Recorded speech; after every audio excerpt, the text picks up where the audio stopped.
I used to question so many things, and I used to say, how come when it comes to me, I have to fight for everything? How come it never comes easy for me? And I said, how come it comes easy for others? I pray for others, they get it. And I said, Lord, look at me. I got some issues. I have issues. I have family issues. I got some issues. I need some breakthroughs. And especially when I pray for people's kids and they go to beds of school and they call me, your grandson, your granddaughter just graduated, went to Yale and Harvard and went to Cambridge and Oxford. And they are coming, sharing testimony, bringing them to see me. And I look around and I say, God, so you are using me to touch everybody else. How about mine? And I said, God, this is not fair. And he said, what do you mean by it's not fair? I said, but you are using me to help everybody. How about me? I need some help too. And the Lord said, but my gifts and my callings are not for your benefit. It's for the benefits of others. And this is where every minister must know this. Because if you don't know this, you become bitter. The gift and the anointing upon you is not for your benefit. It's for the benefits of others. 1 Corinthians 12:7. For the Bible says, for the manifestations of the Spirit is given to profit all, not you. And that's why Moses can act in disobedience and still the water came out of the rocks when he was in disobedience.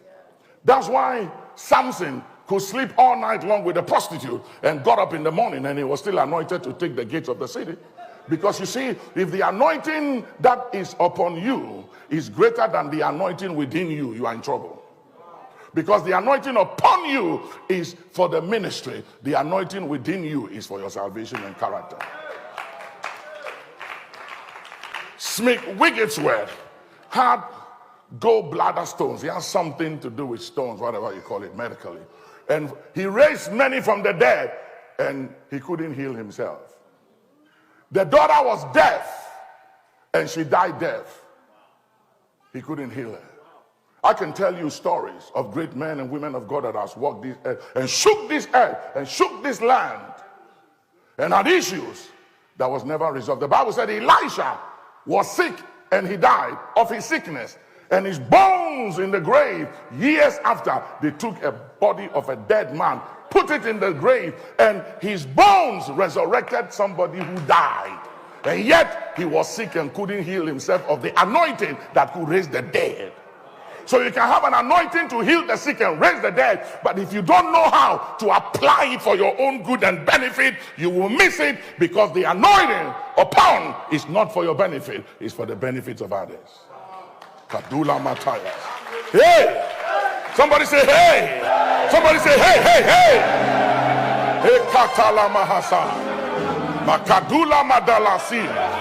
Itola Kazan. Sit down for 2 minutes. I preached a message the other day. I understand that I don't understand.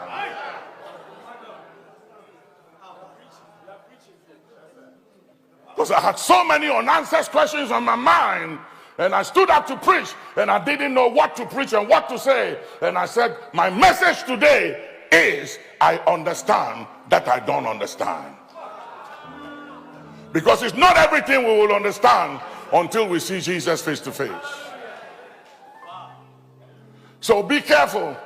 Be careful how you judge others. Be careful how you come to conclusions about other people.